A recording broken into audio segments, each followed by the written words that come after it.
자, 오늘 이제 전도서 7장을 좀 읽었습니다만은 7장은 지혜에 관한 이야기를 계속하고 있습니다. 우리가 지난 시간에 보았던 것이 지혜는 완벽할 수 없다는 것입니다. 여러분, 지혜가 능력이 있다고 그랬습니다. 지혜가 능력이 있어서 10사람이 가지고 있는 그 능력보다도 한 사람이 가지고 있는 지혜가 더 뛰어나다고 이야기를 했어요.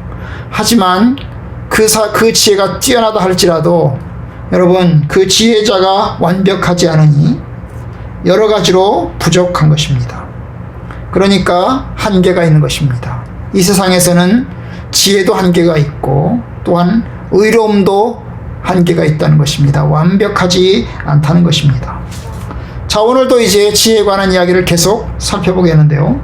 오늘 말씀은 이제 전도자가 지혜자가 되기를 원해서 몸부림치는 그런 이야기입니다.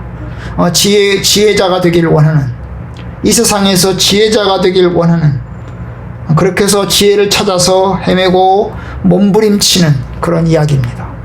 그런데 깨달은 것도 있고 깨닫지 못한 것도 있는 것을 보게 됩니다. 오늘 이제 7장 23절, 내가 이 모든 것을 지혜로 시험하며 스스로 이르기를 내가 지혜자가 되리라 하였으나, 이 전도자는 지혜자가 되기를 위해서 열심히 노력을 합니다. 이 세상에 있는 모든 세상사의 모든 것들을 이제 자기가 가지고 있는 지혜로 테스트를 합니다. 살펴보는 거죠. 연구하고 그 다음에 하나하나 되씹어 보는 것입니다. 그러면서 이제 이야기합니다. 내가 지혜자가 되겠다. 내가 지혜자가 되었으면 좋겠다. 그렇게 해서 몸부림치고 열심히 연구를 합니다. 그런데 연구를 하는데요, 오늘 23절에 보면 지혜가 나를 멀리하였다 그랬어요. 그렇게 지혜자가 되길 원했고, 이 세상의 모든 것을 자기가 가지고 있는 지혜로 관찰하고 연구하고 살피고 있지만, 그러나 정작 자기에게 주어진 것은 지혜가 아니었다고 그랬어요. 제가 지혜자가 되기 위해서 힘쓰고 노력했지만 결국 내가 지혜자가 되지 못했다는 거죠. 지혜가 내게 멀더라는 거야. 지혜가 아주 멀더라는 것입니다. 바로 그 이야기를 지금 하고 있습니다. 지혜가 나를 멀리하였도다. 24절, 이미 있는 것은 멀고 깊고 깊도다. 누가 능히 통달하라. 멀다는 거죠. 그 지혜가 나에게서 멀다는 거예요. 그리고 또한 깊고 깊어서 통달할 수가 없다는 거예요. 아무리 갈망하고 갈망해도 내게 주어지지 않더라는 것입니다. 여러분, 이 지혜는 어떤 지혜일까요? 전도자가 갈망하고 찾으며 그래도 얻지 못하는 그 지혜는 어떤 지혜일까요? 이것은 하나님의 계획과 섭리를 말합니다. 여러분, 하나님의 계획과 섭리, 신적 지혜라고 알려진 하나님의 계획과 섭리입니다. 여러분, 우리 인간은 하나님의 지혜를, 하나님의 계획과 섭리를 완벽하게 알지 못합니다. 왜 그럴까? 왜 모를까요? 하나님께서는 인간에게 그 모든 것을 알도록 허락하지 않았습니다. 만약에 인간이 하나님의 계획과 하나님의 섭리와 모든 것을 다 통달한다면 그들은 하나님이 필요 없을 것입니다. 하나님을 의지하지 않을 것입니다. 그리고 자기가 하나님인 것처럼 살아갈 것입니다. 그렇죠? 그렇잖아도 이 세상은 과학이 발달하면서 사람들이 많은 학문을 연구하면서 그리고 엄청나게 많은 테크놀로지를 개발하면서 더 이상 하나님이 필요 없는 것처럼 살아가고 있습니다. 하나님이 더 이상 필요 없을 것 같아요.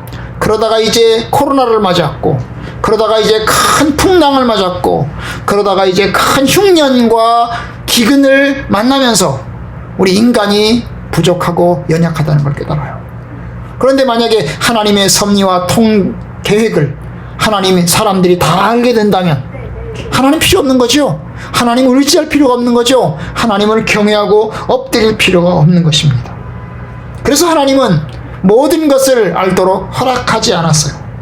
우리가 앞에서 보았지만 13절에서 보았지만 하나님이 굳게 하신 것을 누가 펴겠느냐? 하나님이 꼬부려 놓은 것을 누가 도대체 펼 수 있겠느냐? 아무도 펼 수 없다는 거죠. 그리고 사람은 한 치 앞도 내다보지 못하도록 하나님이 하셨어요. 응? 하나님이 한 치 내다보지 못하도록 하셨습니다. 14절에 보면 사람이 그의 장래 일을 능히 헤아려 알지 못하게 하셨느니라. 결국 하나님은 사람에게 뭡니까? 연약한 것, 하나님처럼 되지 못하는 것을 하나 주셨고, 그리고 또한 하나님처럼 알지 못하는 것 하나를 주셨습니다. 사람들이 하지 못하는 것이 있고 사람들이 알지 못하는 것이 있습니다. 이것이 사람이에요. 아무리 과학이 발전하고 테크놀로지가 발전하고 그리고 많은 지식을 얻었다 할지라도 여전히 인간은 인간이다, 그 말입니다. 여전히 인간은 연약하고 인간은 죄인입니다. 사람은 죽습니다. 사람은 죽어요. 그러니까 교만할 거 없어요. 하나님 앞에 까불 것이 없습니다. 까불 것이 없어요. 우리 중에 누가 나는 지혜자다, 나는 하나님과 같이 모든 것을 다 알고 있다, 이렇게 말할 사람이 누가 있겠습니까? 아무도 없습니다. 하나님이 허락하시면 알고, 그리고 하나님이 허락하시면 우리가 이 세상에 살아갈 수 있는 거예요. 하나님이 데려가시면 우리는 이 세상을 떠날 수밖에 없습니다. 우리는 연약하고 무능하고 여전히 한 치 앞도 알지 못합니다. 그렇게 좋은 인공위성을 개발하고 스마트폰을 개발하고 그리고 실시간으로 영상을 송출하는 것을 개발한다 할지라도 여전히 인간은 하나님이 아니고 여전히 인간은 인간입니다. 하나님이 허락하신 인생 우리가 다만 살아갈 뿐입니다. 하나님께서 우리에게 보여주신 것은 우리가 알지만 하나님이 숨겨진 것은 우리가 알지 못합니다. 하나님이 왜 그렇게 하시는지, 하나님이 왜 이와 같은 일들을 만들어내시는지 우리는 모릅니다. 우리는 다만 하나님 앞에서 우리에게 주어진 일들을 바라보면서 주님께 겸손하게 엎드려야 하는 것입니다. 이제 또 다른 시도를 봅시다. 25절에 보면 내가 돌이켜 전심으로 지혜와 명철을 살피고 연구하여 악한 것이 얼마나 어리석은 것이요 어리석은 것이 얼마나 미친 것인 줄 알고자 하였다. 역시 여기서도 전도자는 지혜를 알고 싶어 합니다. 역시 지혜와 명철을 알고자 합니다. 특별히 그 지혜와 명철 가운데 또 하나는 뭐냐 하면 어리석은 것을 또 알고자 합니다. 악한 것과 어리석은 것과 그 다음에 미친 것, 광기죠, 광기. 그것을 알고자 합니다. 여기 역시도 이제 지혜를 깨닫는 것입니다. 역시 사물의 이치를 깨달으려고 노력하고 애쓰는 것을 이야기를 합니다. 어떤 면에서 보면 이렇게 알고자 노력하는 것을 보면 그 열정은 대단한 것 같아요. 그렇죠. 열정은 대단합니다. 알고자 하는 것, 그건 대단한 거예요. 여러분, 과학자들이 뭘 하나를 알아내기 위해서 밤잠 안 자고 연구하는 것은 대단하잖아요. 그죠? 그런 것처럼 여러분 알고자 하는 그 열정만큼은 대단한데, 그렇지만 여러분, 이 전도자가 알아낼 수 있는 것, 여러 가지 제한적인 것입니다. 완벽하게 모든 것을 알아낼 수가 없어요. 다만 한 가지를 알아냈어요. 26절에 오면 그가 많은 것을 알아내고자 했는데 그가 다만 한 가지를 알아냈어요. 한 가지를. 그 한 가지가 뭐냐 하면 마음은 올무와 금을 같고 손은 포승 같은 여인은 사망보다 더 쓰다는 사실을 내가 알아냈다. 이 사람이 알아낸 것은 한 가지를 알아냈는데 그 한 가지는 뭐냐 하면 한 여자, 아주 지독한 여자 한 명을 알아냈다는 거예요. 그 지독한 여자 한 명은 사망보다 더 지독하다는 거예요. 여자 한 명이 죽음보다 더 독하고 더 쓰다는 사실을 알아냈습니다. 그런데 여러분, 이 여자는 어떤 여자입니까? 마음은 올무와 금을 갖고 손은 포승 같은 여인. 그 여자가 지독하는 걸 알았어요. 여러분, 올무와 그물이 뭐죠? 잡는 거잖아요. 물고기를 잡는 거, 새를 잡는 거, 그죠? 짐승을 잡는 거, 올무, 그물. 그 다음에 포승은 뭡니까? 사람을 잡는 거죠. 그죠? 사람을 잡는 거예요. 여러분, 사람을 잡고 짐승을 잡고 새를 잡고 물고기를 잡는 이 올가미를 가진, 마음이 그 올가미로 둘러싸여 있는, 그리고 손도 올가미로 둘러싸여 있는 이 여자는 죽음보다 더 쓰고 더 지독하다 하는 것입니다. 여러분, 도대체 이 여자가 누구를 이야기하는 겁니까? 여러분, 이것이 그냥 사람 여자를 이야기하는 것입니까? 사람 여자를 이야기하는 것입니까? 여러분, 여기서 나온 여자는 사람이 아닙니다. 사람이긴 사람이지만, 사람 이미지를 가지고 있지만 사실은 여자, 특정한 여자를 이야기하고자 하는 게 아니고, 여러분, 죄의 유혹을 가진 여자를 이야기하는 것입니다. 죄의 유혹을 가진, 다시 말하면 죄의 유혹을 의인화해서 여성으로 이야기를 합니다. 여러분, 여자만, 그러니까 죄의 유혹을 가진 여자라고 이야기를 했지만, 여러분, 죄도, 죄의 유혹을 가진 여자도 있지만 지혜의 여자도 있는 것입니다. 예를 들어보죠. 여러분, 잠언서 1장 20절부터 33절, 그리고 3장 13절부터 18절에 보면 지혜에 관한 이야기를 부릅니다. 지혜가 부른다. 지혜가 목소리를 높인다. 지혜를 가까이 하여라. 그러면서 지혜가 불러요. 그런데 여러분, 그 지혜가 뭡니까? 지혜가 부르는데 그 지혜가 사람인 것처럼 이야기를 합니다. 지혜가 부르는 거잖아요. 야, 나에게 와라. 내가 지혜다. 내가 너희를 지혜롭게 하겠다. 나에게 와라. 그래서 지혜가 불러요. 그런데 여러분, 그 부르는 지혜는 사람처럼 부르는 거죠. 사람은 아니죠. 지혜 자체가 사람은 아니에요. 그러나 지혜가 사람처럼 의인화시켜서 부릅니다. 불러요. 그런데 여러분, 성경 원어에 보면, 히브리 원어에 보면 이 잠언서 3장에서 부르는 이 지혜는 여성형을 사용하고 있어요. 여성형. 이는 지혜를 아는 것이 은을 얻는 것보다 낫고 그 이익이 정금보다 나음이다 라고 이야기할 때 그 지혜를 여성으로 표현해서 여성형을 사용했습니다. 그래서 영어로 보면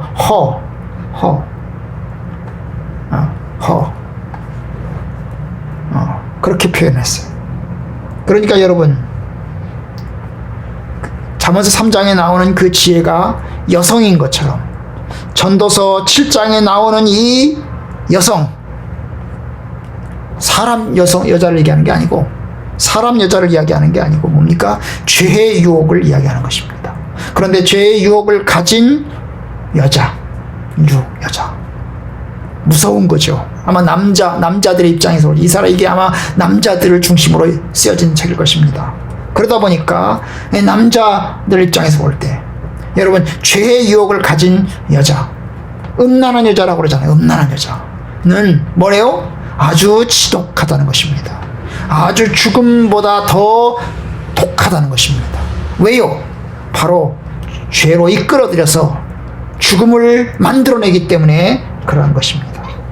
결국 다른 말로 말하면, 여러분, 지혜를 얻으면 축복이고 생명을 얻지만 죄의 유혹에 빠지게 되면 결국 붙잡혀서 시련을 당하고 넘어지고야 마는 것입니다. 그래서 그 다음에 뭐라고 했냐면, 그러므로 하나님을 기쁘게 하는 자는 그 여인이 이제 죄의 유혹을 이야기하죠. 그 죄의 유혹을 피하려니와, 죄인은 그 여인, 죄의 유혹을 말합니다. 죄의 유혹을 말 것이다. 여러분, 그러니까 하나님을 기쁘게 하는 사람, 하나님을 경외하고 하나님의 말씀에 따라서 사는 사람은 그 죄의 유혹을 뿌리치고 승리할 수 있지만, 그러나 여러분, 죄의 심정을 가진 사람, 나에게 유혹해 오기를, 나를 유혹해와라. 그러면 내가 넘어지고 말겠다. 이렇게 작정하고 있는 사람, 내가 넘어져야 되겠다. 나에게 유혹만 해가지고 와라. 그러면 내가 넘어지고 말겠다. 이렇게 기다리는 사람, 여러분, 이런 사람은 결국 그 죄 유혹에 붙잡혀서 쓰러지고 맙니다.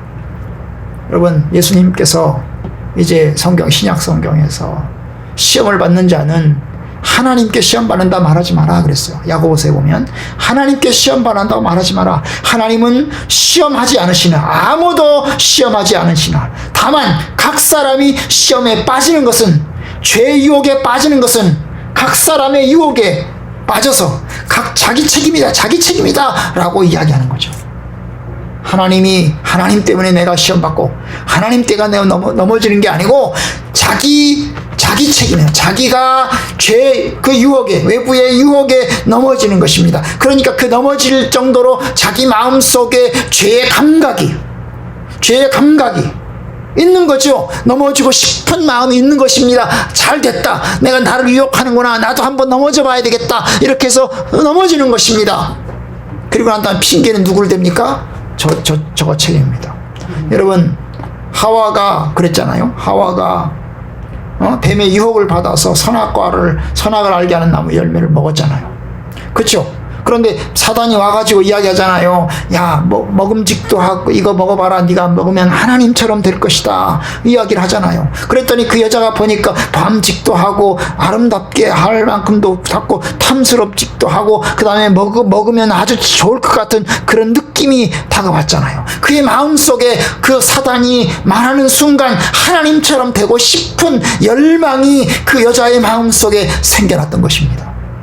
그리고 바라보니까 정말로 그렇게 보이는 거예요.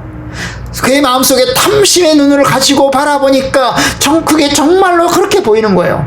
그럼 똑같은 것입니다. 여러분, 하나님을 기쁘게 하는 자들은, 하나님 앞에서 신실하게 서려고 하는 사람은 죄의 유혹을 뿌리칠 수 있지만, 탐심을 가진 사람은, 넘어질 준비를 하는 사람은 넘어지고 만다는 거예요. 그래서 하나님께서 아벨을 죽인 가인에게, 아벨을 죽이기 전에 뭐라고 그랬어요? 죄의 유혹은 있지만 네가 지켜야 된다, 그렇게 이야기하지 않았어요? 여러분, 바로 그런 똑같은 것입니다. 그러니 여러분, 우리가 참으로 우리가 알아야 될 것이 하나님을 기쁘게 하는 자가 되어야 돼요. 결국 이 전도자가 발견한 것은 참으로 악한 것, 어리석은 것, 그리고 이것이 미친 것인데, 악한 것이 어리석은 것이고, 그리고 또한 이 어리석은 것이 광기 미친 것인데, 여러분, 이 악하고 어리석고 미친 것에 어떻게 빠지냐? 뭐예요? 우리 마음속에 탐심을 가지고, 욕심을 가지고, 죄의 유혹에 넘어지고자 하는 그 십성을 가지고 있다면 결국 넘어지고 만다는 거예요. 그런 면에서 여러분, 우리가 참으로 하나님을 기쁘시게 하는 자가, 하나님의 진리 가운데로 서려고 하는 자가 되어야 이겨낼 수 있는 것입니다. 바로 전도자는 그 이야기를 하고 있는 것입니다. 또 하나 봅시다.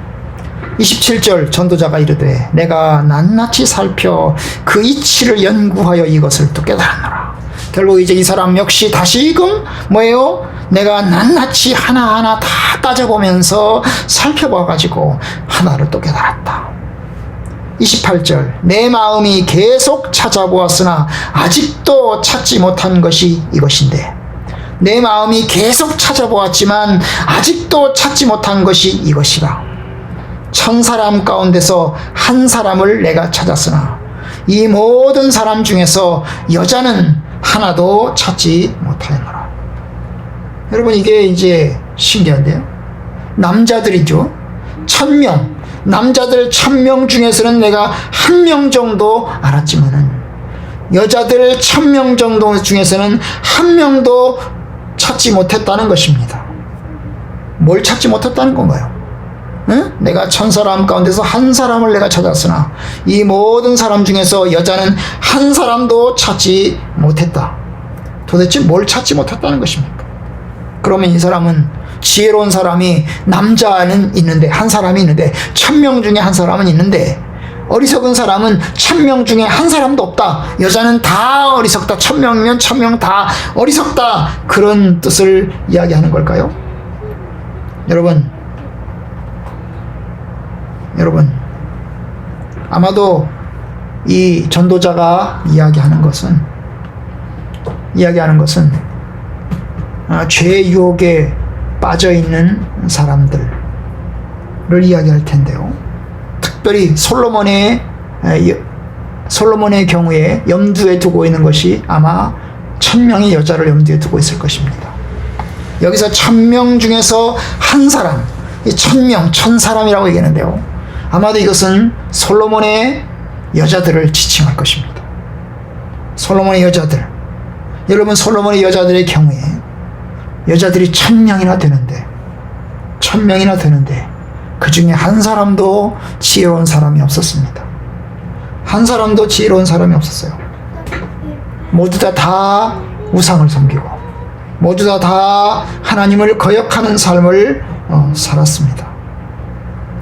그러면 남자는요? 남자들 중에 한 명은 누굴까요? 1000명 중에 한 명, 남자들 중에 한 명은 누굴까요? 여기서 이야기 안 했어요. 아마 솔로몬을 얘기할까요? 솔로몬 한 사람을 얘기할까요? 그러나 제가 말씀드렸죠. 솔로몬도 역시 어리석은 사람이었다고.